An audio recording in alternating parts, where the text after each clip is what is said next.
আমি আজকে রান্না করবো ডাঁটা দিয়ে সরপুঁটি মাছ। এখন আমি মাছগুলো ভেজে নেব। প্রথমে মাছগুলো ভাজা হয়ে গেছে, এখন আমি মাছগুলো উঠিয়ে নেব। এই তো আমার সবগুলো মাছ ভাজা হয়ে গেছে। এখন আমি পেঁয়াজগুলো ভেজে নেব।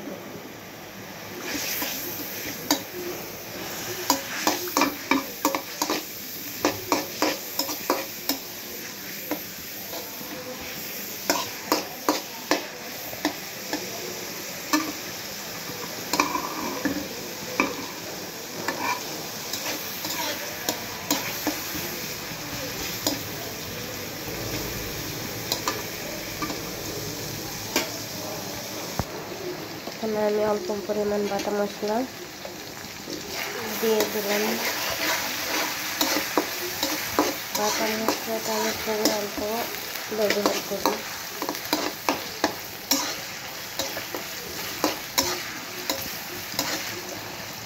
পেঁয়াজগুলো ভাজা হয়ে গেলে এখানে আমি ধনিয়া গুঁড়া, মরিচ গুঁড়ো, হলুদ গুঁড়ো, লবণ দিয়ে এটা কষিয়ে নেব।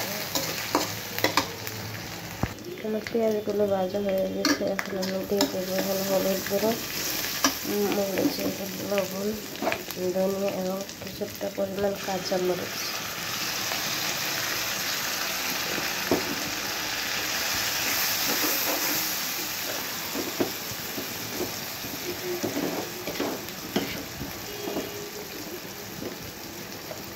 আমি এগুলো দিয়ে মশলাটা কষিয়ে নিই।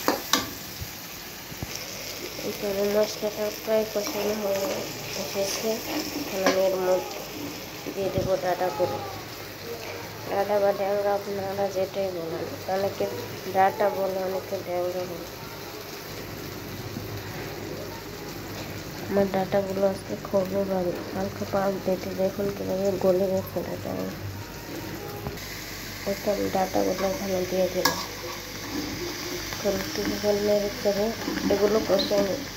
আজকে আমি ডাঁটাটা বেশিক্ষণ কষাতে পারবো না, কারণ ডাঁটাটা হালকা সিদ্ধ গলে গেছে। এই তো আমার ডাঁটাগুলো কষানো হয়ে গেছে প্রায়। এখন কিছুটা নাড়াচাড়া দিয়ে ওর মধ্যে জলের পানি দিয়ে দেবো। দেখতেই পাচ্ছেন আমার ডাঁটাগুলো প্রায় গলেই গেছে। আজকে ডাঁটাগুলো খুবই ভালো।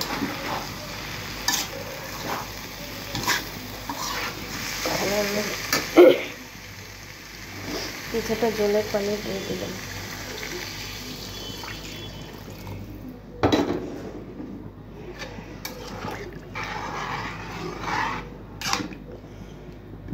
আমি জলের পানিটা দিয়ে দিলাম। দেখতে পাচ্ছেন আমার ডাঁটাটা কেমন হয়েছে। এখন আমি সবগুলো মাছ তরকারির মধ্যে দিয়ে দিলাম।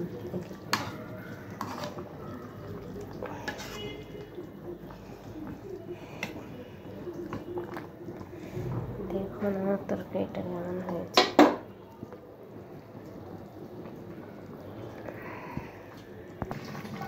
তরকারিটা হয়ে গেছে, এখন আমি তরকারিটা নামিয়ে নিই। তার মধ্যে আমি কিছুটা ধনে পাতা দিয়ে দেব।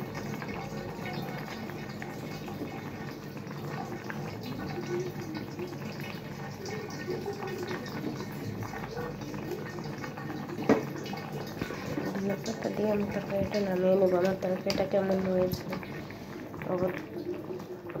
হয়েছে অবশ্যই কমেন্টে সবাই জানাবেন।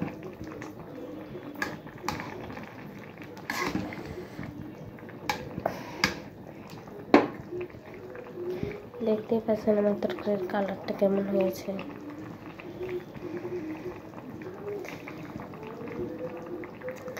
তরকারিটা কেমন হয়েছে সবাই দয়া করে কমেন্টে জানাবেন। এখন আমি তরকারিটা নামিয়ে নিই। আল্লাহ হাফেজ।